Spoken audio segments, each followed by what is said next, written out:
And like a well-done hype story to get you fired up for the game as we welcome in our NFL expert, Bryant McFadden. That's the last time I'm going to call you by your government name, B-Mac. Just to help us get ready for the season opener between the Lions and the Chiefs. Now, this is just the second meeting, B-Mac, between Patrick Mahomes and Jared Goff, but this time Patrick might be without his key man, Travis Kelce. He, of course, hyperextended his knee earlier in the week, and he's questionable tonight. Not the start Kansas City wanted to kick this one off. No question. I think that is the biggest concern with the Kansas City Chiefs, the status of their top offensive weapon and Travis Kelce.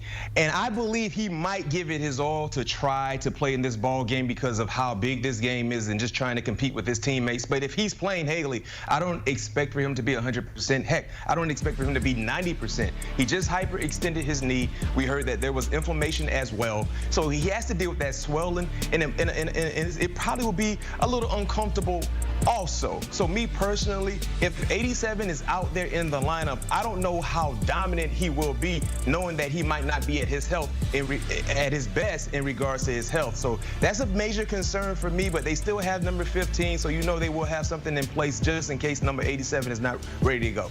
Travis Kelce, 35 total 100-yard receiving games. That's the most by a tight end in NFL history. Kelce, of course, though, not the only missing piece to this Chiefs puzzle tonight. Defensive tackle Chris Jones has been holding out of football activities because he's still looking for that new contract. Now, he did speak with reporters in Kansas City yesterday at a charity event saying he wants to get something done. But with it being just a few hours before kickoff, B-Mac, is it safe to say that the Chiefs will have to do without him tonight? Oh, no question. They won't pull the Bosa move that the 49ers pulled on my beloved Pittsburgh, on the Steelers. I still feel some type of way about that, but it is what it is. But for the Detroit Lions, if something was to happen like right now, 95 will not be in uniform. And that's a huge loss because we know how important he is to their defense, especially when it comes to rushing the passer. But he's a do-it-all run stuffer as well on their defensive line. And they're playing against a team, if you go back and look at what the Detroit Lions were able to do a year ago, they finished top 11 in the National Football League in rushing yards average per game, 128 to say the least. Not to mention their backfield is better than what they had last year. You talk about having Jahmyr Gibbs, who they utilized a first-round pick on, and of course David Montgomery, who they received from the Chicago Bears, who signed a new deal with them. So when you look at that backfield and how well they ran the football last year, also when you look at the continuity on the offensive line, this is a team that could have a lot of success running the football, knowing that Chris Jones will not be in the lineup. 10 pressures, 5 quarterback hits, 2 sacks against the Bengals in the AFC Championship game last year. So definitely a tough missing piece there. The Chiefs are also tied for the second most consecutive Week 1 wins in NFL history. And despite those holes we just talked about, they're still favored at plus 600 to win the Super Bowl this season. B-Mac, they're looking to be the first team to repeat since the Patriots did it back in 03-04. What makes you confident that this year's team can get it done?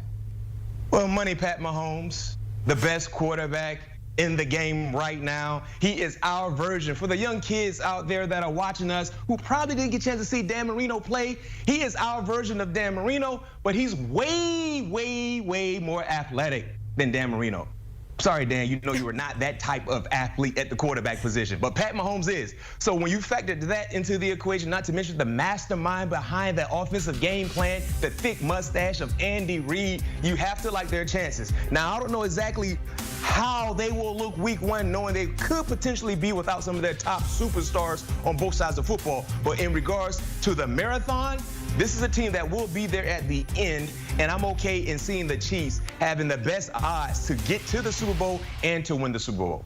Yeah, Patrick Mahomes pretty good behind center for the Chiefs. He's led them into quite the streak in these game ones. Now, in years past, though, this is a game that we would say, okay, it kind of belongs to Kansas City, on to the next. But the Lions have been rolling under Dan Campbell. Jared Goff does have experience beating Patrick Mahomes as well. And they enter the season as the favorites to win the NFC North at plus 140. That's a huge change from just a few seasons ago. Yeah, when you look at the draft, the offseason, then when you combine that with how they finished last season, I see why they are the favorites in the North. Now, the other teams, you got to still contend and worry about the Minnesota Vikings and the Chicago Bears and not knowing what to expect from Jordan Love and the Packers. But I'm okay in seeing the Lions have the best odds to win this division based on what I talked about. Remember the last 6 games, Haley? They were 5-1. In that 6-game stretch, Jared Goff averaged 309 yards passing. He played some of his best football in the last 6 ball games. And they were very, very close to finding a way to get into the tournament. Not to mention, misery loves company. Guess what they did the final week of the season a year ago? Went to Lambeau and stole one. I'm sorry, they did not steal anything. They took it. They earned it. They got a big-time win on the road against Aaron Rodgers and the Green Bay Packers. So you factor in how much momentum they had at the end of the season, an outstanding offseason when you talk about adding experienced players and then the draft. They were dead. It hit on the draft picks, in my opinion, throughout their entire draft. Yes, they have a lot of talent returning, and I think they will utilize some of that momentum they finished the season with a year ago to start the season tonight.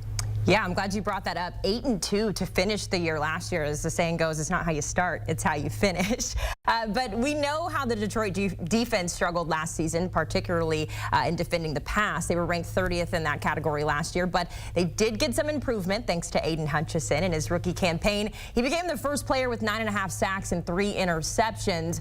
What are your expectations for that side of the ball tonight and for the season? Well, I believe, I expect to see the Detroit Lions play similar to what we saw in that 6-game stretch that I just highlighted. You talk about the 8-game stretch, the 6-game stretch, they only allowed 19 points. And they finished the season allowing 25 points because they had some mishaps in the first half of the season. But in the final 6 games, Aaron Glenn and his staff had those guys rolling. Now, when you factor in understanding the concepts, their new terminologies on the defensive side, and what they need to do, each player, they were able to put all of that together in the final 6 games, and they played stout, physical football. Then when you look at some of the nice additions they were able to add to this team, I think this is a defense, when you talk about how they finished the season, the additions they made, and just the mentality of playing beat 'em up like football for 4 quarters. This is a team that can look similar to the team that we saw in that final 6-game stretch than what we saw in the first half of the season in 2022. So that's my expectations for this team, and that's why so many people are high on the Detroit Lions, especially in their division in the NFC North. All right, so let's talk about tonight's game, because the Lions have lost 7 straight games against the defending Super Bowl champions. That's the 2nd longest active losing streak in the NFL. And when you take a look at the numbers, Kansas City is a 4.5-point favorite tonight in the latest odds, with the over-under set at 53.5. Is this a sure win for KC, or do you think the Lions can pull off the upset tonight? Yes, well, this is the thing, Haley. For all you viewers that might be tardy to the party, I apologize. Because I got the line at 6.5.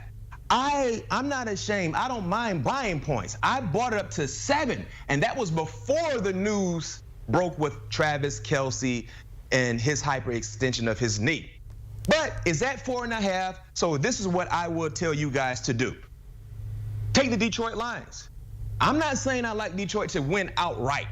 I think Kansas City will find a way to win this ball game. But I do believe it's going to be a close ball game. And when you talk about anticipating seeing close ball games, take the team that's getting points. And if you're not ashamed like I am, buy some points. I know it might take away from the winnings, but the most important thing you want to do is win.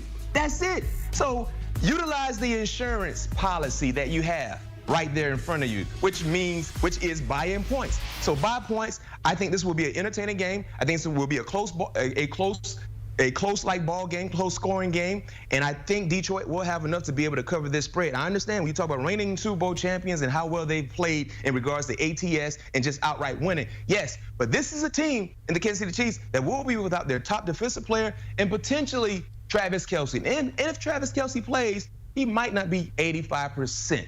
Give me the Detroit Lions, give me Dan Campbell, give me the Fighting Lions to cover this spread. But I got it at 7. Unfortunately, you can't get it at 7. Maybe you can get it at 5, 5.5. I got it at 7. The Fighting Lions, I like that. I'm going to steal that later on this afternoon. B-Mac, thanks so much for your time. It just flowed. The Fighting Lions. I don't know if they want to catch on with it, but it just flowed. You can use it. I got it. The Fighting Lions. Be back. Thanks so much. A reminder, you can catch the two-time Super Bowl champion alongside 8-time Pro Bowler Patrick Peterson every Tuesday on their podcast, All Things Covered. The duo discusses what's happening on the gridiron as well as what they're watching off the field. You can scan that QR code on your screen or tap in wherever you get your podcasts.